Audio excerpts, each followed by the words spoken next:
से घूमने फिरने लायक बनाने के लिए उसने खास तौर पर घर के मालिक का स्पोर्ट्स वियर पहन लिया। लेकिन आगे जो वह करने वाला था वह सभी की सोच को झकझोर देने वाला था। इस घर में अपना ठिकाना बनाने के लिए उसने पिछली अलमारी का दरवाजा उतार दिया, पुरानी अलमारी के अंदर एक रास्ता बना दिया और कपड़े वापस टांग दी। वह खुद इस गुप्त ठिकाने में छिप गया और वहीं से परजीवी जैसा जीवन बिताने लगा। निक को लगा कि उसका प्लान पूरी तरह से सही है, लेकिन उसे पता नहीं था कि उसने इस घर में पहले ही अमिट निशान छोड़ दिए थे। जैसा कि उम्मीद थी, जब महिला घर लौटी तो उसने देखा कि सुबह के गंदे बर्तन अब चमक रहे थे और चाय के बर्तन भी सलीके से सजे हुए थे। शुरू में उसे लगा कि यह उसकी बेटी छोटी मैंने किया होगा, लेकिन जब उसने पूरा घर छान मारा तो पता चला कि बेटी अभी स्कूल से नहीं लौटी थी। ये देखकर वह चकरा गई। इतना ही नहीं, जब भी वह कमरे में जाती उसे लगता कि कोई उसे देख रहा है।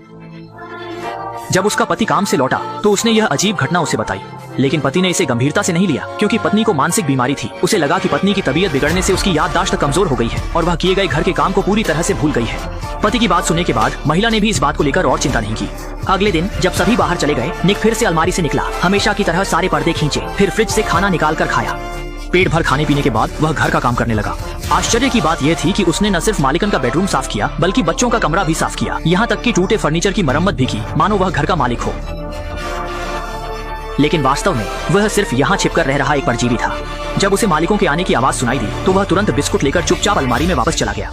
जल्द ही घर लौटी मालिकन को कुछ असामान्य स्थिति का पता चला। सुबह का अस्त व्यस्त रसोई घर अब एकदम नया लग रहा था, लेकिन उसने इस पर ज्यादा नहीं सोचा। बस यही समझा कि बीमार होने के कारण उसकी याददाश्त फिर से कमजोर हो गई है। उस रात निक को बहुत जोर से पेशाब लगी, इसलिए वह चुपके से अलमारी से बाहर निकला। जैसे ही वह दरवाजे तक पहुंचा, सामने से बाथरूम जा रही श्याओमई से उसकी मुलाकात हो गई। दोनों की आंखें मिली और निक डर के मारे तुरंत दीवार की तरफ पीछे हट गया। जब उसे लगा कि अब वह मरा, तब नींद में चलती और अंधविश्वासी श्याओमई ने उसे महज एक भ्रम समझा और सीधे बाथरूम की तरफ चली गई। जब निक राहत की सांस ले रहा था, अगले दिन महिला मालकिन का एक फोन कॉल उसे तनाव में डाल देता है। मालकिन ने अपनी मां को बताया कि घर में कोई तीसरा व्यक्ति मौजूद है। ये सुनकर निक के रोंगटे खड़े हो गए और उसकी रीढ़ ठंडी पड़ गई। जब उसे लगा कि अब वह बच नहीं सकता, तभी मालकिन ने अचानक बात बदल दी। उसे लगा कि यह उसके बहुत साल पहले मृत दादाजी की आत्मा है जो उसके साथ रहने आई है। ये सुनकर निक को जिज्ञासा हुई। वह जानना चाहता था कि मालकिन के दादाजी कौन थे। तो जब पूरा परिवार बाहर गया, उसने चुपके से मालकिन की डायरी खोली, जिसमें लिखी बातें उसके दिल को छू गईं। वह पुरानी अलमारी दरअसल मालकिन को उसके दादा